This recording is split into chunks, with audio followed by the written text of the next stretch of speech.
Good morning, my dear students. Again, welcome back to your history class, and the chapter which we are going to do today is a new chapter from Indian history, and the name of the chapter is Economic, Social and Cultural Impact of the British Rule.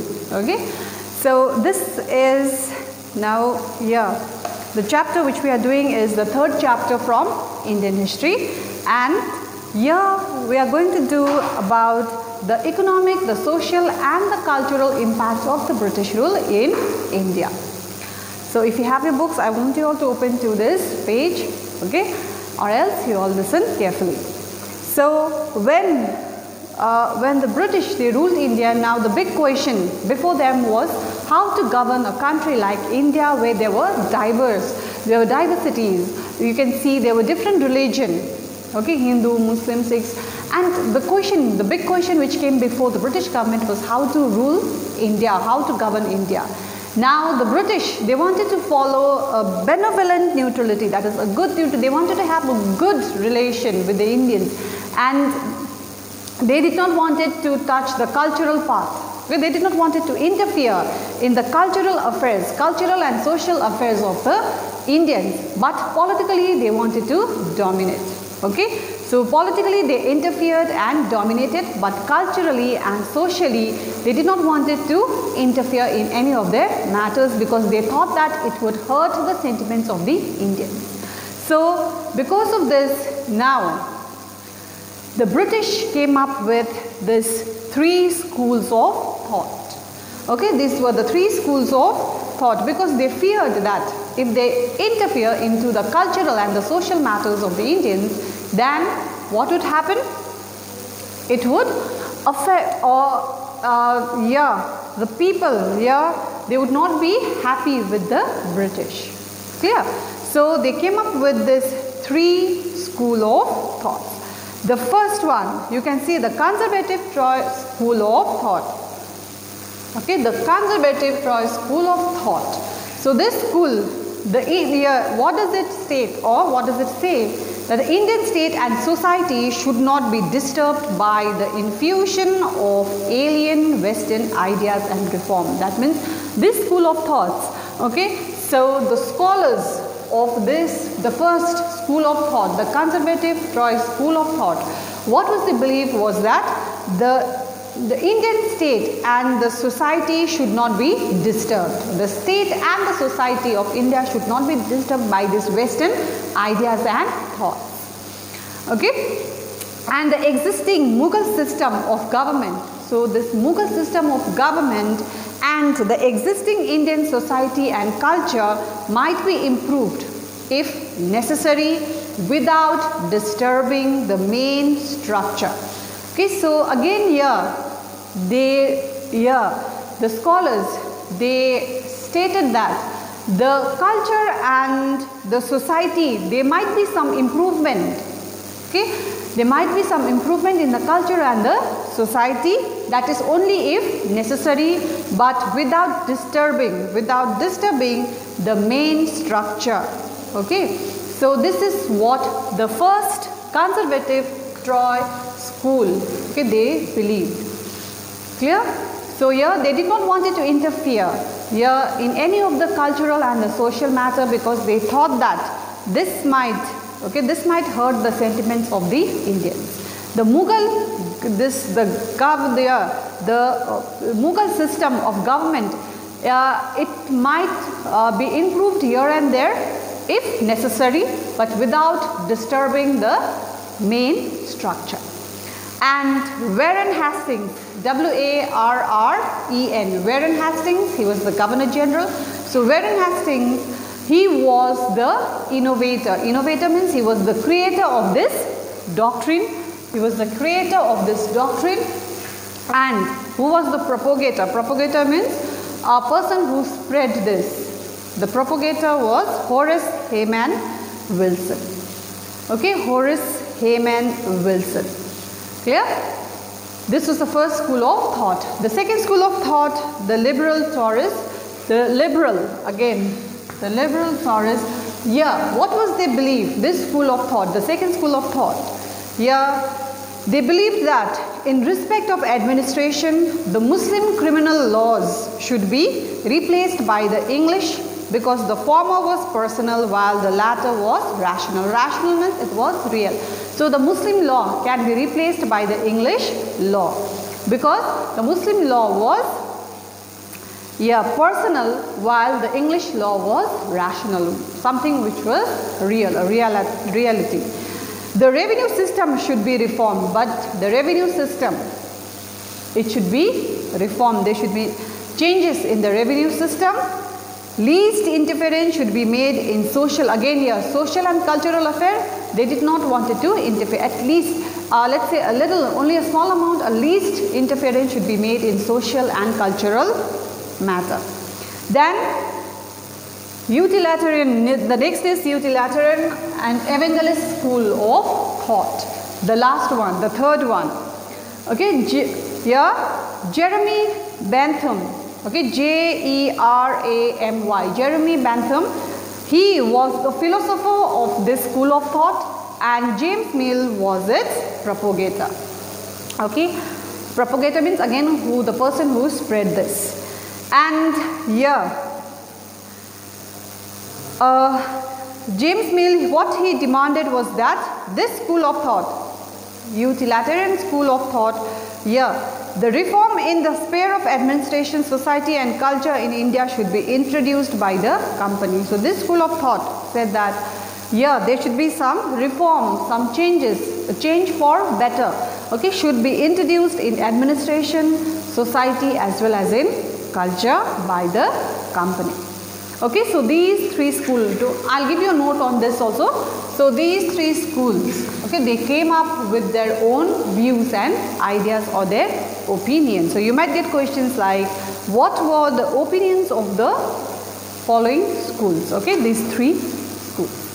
Now we move on to the reform movement during this period. So you have done this reform movement in junior classes like class 8, class 9 also. You have done about Raja Ram Mohan Roy, isn't it? You have done about Brahmo Samaj, Arya Samaj, okay, Swami Dayanand Saraswati, Sir Syed Ahmad Khan. So this is what we are going to do here in this chapter. So the reform movement. So this school of thought, the three, you just have to remember the opinion of these three schools of thought. And the next topic which we are going to do is about the reform movement. R-E-F-O-R-M, reform movement, M-O-V-E-M-E-N-T. Reform movement. Reform means where they wanted to bring some changes, okay, in the society. So the first we are going to do is the Brahmo, B-R-A-H-M-O, Brahmo Samaj. You must have heard about Brahmo Samaj. You have done this in your junior classes. So Brahmo Samaj, who was the founder? Raja Ram Mohan Roy. Raja Ram Mohan Roy. Okay, Raja Ram Mohan Roy. He was the founder of this Brahmo Samaj, and he founded that this idol worship, okay, then polytheism means worshipping many gods, was the departure from the basic principles of Shastra. So here he believed that this worshipping many gods, okay, then this idol worship, this came from the Shastras. It was there in the Shastras before it came from the Shastras. And priestism and blind faith had polluted. So this priestism, okay, and the blind faith, it polluted the Hindu society and degenerated the Hindu society. So what was happening in the Hindu society was people started to believe, instead of worshipping God, instead of believing in God, they started to believe in priestism. Okay, whatever the priest said, okay, like sacrificing, rituals, all this, they used to believe blindly whatever the priest said. And this had polluted the society. And he was totally against this because he believed that, okay, they were God. So he believed in idol worship and this worshipping of many gods. It was written in Shastras. But you should not believe in the blind faith of the priest. So a deep-seated religious reform movement should be started. So he wanted to start a reform movement. okay, where the people did not have to believe, or they did not have to blindly believe in the priest. So Raja, what he preached, Raja Ram Mohan Roy, he preached that God is one and he is omnipresent. So God is there, so he is the only one there, and he is omnipresent means he is everywhere and he is shapeless. In the Vedas and Upanishads, the creator of Brahma is mentioned. So in the Upanishads, the book of the religious book of the Hindus, here what is mentioned? Brahma is mentioned, and who is Brahma? Brahma is the creator. From the word Brahma comes the Brahmo Samaj. And Raja Ram Mohan Roy, he founded this Atmiya Sabha in 18. So Atmiya Sabha. Okay, he founded this Atmiya Sabha. Atmiya Sabha in, he founded this Atmiya Sabha in between this 1814-15, and in again 1828, what he founded this Brahmo Samaj, and where the prayers was made to the creator, that is the Brahma. Okay, that's why it got its name Brahmo Samaj from Brahma. Okay, Brahma, the creator of the whole universe. Then many people got attracted by this rational ideas of Brahmo Samaj. So they were rational, reality, they believe in reality, they did not believe in all this blind faith. Okay, so many people got attracted towards this Brahmo Samaj. Raja Ram Mohan Roy, he preached his idea of reform through his Bengali journal Sambad Kaumudi. So Sambad, Sambad, Kaumudi, Kaumudi. This was his Bengali journal, and through this Bengali journal he started to preach his people. Okay, religious teaching. Preach means to give religious teaching. Okay, so then as Raja Ram Mohan Roy, he left for England, the burden of this work was to look after. So he went to England, okay, and when he went to England, this to look after the Brahmo Samaj, this burden was given to Devendranath Tagore, the father of Rabindranath Tagore. And Rabindranath, the father of Rabindranath Tagore, Devendranath, he founded the Bodhini Sabha and Tatha Bodhini Patrika to preach the ideas of reform of Brahmo Samaj. So you have to remember, don't worry, I'll give you a note on this. So this Devendranath, now he looked after, when Raja Ram Mohan Roy went to England, he looked after this Brahmo Samaj, and he founded the Bodhini Sabha and the Tatha Bodhini Patrika to preach the people about this Brahmo Samaj. Okay, clear with Brahmo Samaj? So this is what you have already done in your junior class. So I'll give a note on this as well. Then what was the contribution? Brahmo, this movement, it helped political awakening among the people of India. There were political awakening. The people came to know about a lot of things. Okay, it was an awakening for the people in India. It also started social work.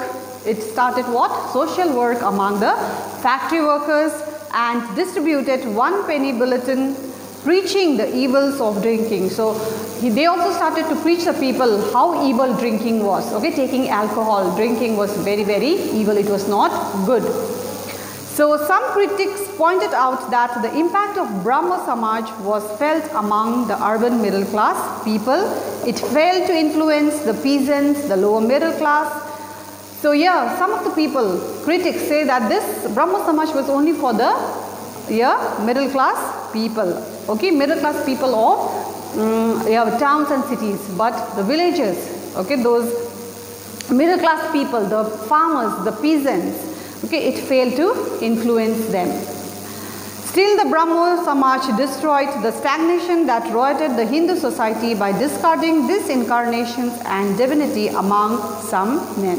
So among some men here, they were like people, okay, used to believe in blind faith. They used to believe in priest instead of God. So the Brahmo Samaj totally did away with this kind of blind faith. Okay, so this is the contribution. So I'll give you a note on Brahmo Samaj and the contribution of Brahmo Samaj. So next we move on to Arya Samaj. So Arya Samaj, Swami Dayanand Saraswati. So Arya, A-R-Y-A. So next is Arya Samaj, A-R-Y-A. Arya, S-A-M-A-G. So who was the founder of this Arya Samaj? Swami Dayanand Saraswati. He founded this Arya Samaj, and in 1875 he formally organized this Arya Samaj in Bombay, okay, 1875. And later the headquarters was shifted from Bombay to Lahore. And Swami Dayanand's movement differed from, so the Brahmo Samaj and this Arya Samaj was totally different. While Brahmo Samaj interpreted the scripture in the light of Western rationalism, Dayanand interpreted the scripture only in the light of Vedas. Okay, so Dayanand Saraswati only believed in the Vedas, okay, but did not have any kind of Western ideas. He did not wanted any Western ideas, okay, in this Arya Samaj. But Brahmo Samaj, okay, were influenced by Western ideas also. So again, the Arya Samaj movement challenged the and criticized many of the practices of the Hinduism as false. So whatever Hinduism was following, whatever they were practicing, religious practice was criticized by Arya Samaj. In his journal Satyaratha Prakashan, Swami, he preached that India need not go to Europe for knowledge. Everything great would be found in the Vedas. So what he preached the people was, if you want to know something about religion, you don't have to go to England or you don't have to go abroad. Whatever you want to find, if you want knowledge, everything you will find it inside this Vedas. This is what he preached. And the corruption and pollution that have entered our religion should be purged in the light of the Vedas. So our society is so corrupted, okay, and if you want to bring some purity in the society, then everything you will find it in the Vedas. And Dayanand, he challenged the authority of the Brahmins and the priestly class. So again, Dayanand Saraswati was totally against the Brahmins and the priestly class, okay, because he did not want the people to blindly believe in what the Brahmins and the priests said. And Swami, he preached untouchability and caste system was un-Vedic. So untouchability, following caste system, it was not there in the Vedas. So do not practice this. This is what he preached. He preached purification movement or Suddhi of renegades, that is disloyal of the religion. So what he preached, purification movement, you need to purify, Shuddhi, okay, you need to purify yourself, and wanted that they should return to the field of their old religion. So instead of moving towards any kind of like getting converted or following any other religion, why don't you come back to your own religion? And lastly, he was also keen of women education. He also worked for women education and liberation, freedom of women, and he opposed child marriage and polygamy. Polygamy is marrying more than one or having more than one wife. Okay, so these were the works of Swami Dayanand Saraswati. Okay, so I'll stop here, but what we did today is we did about the three schools of thought, okay, the conservative, the liberal Taoist, and also the utilitarian school, evangelist school of thought. And we did about the Brahmo Samaj, okay, founded by Raja Ram Mohan Roy, and Arya Samaj founded by Swami Dayanand Saraswati. So I'll be sending you note on all this. Okay, thank you.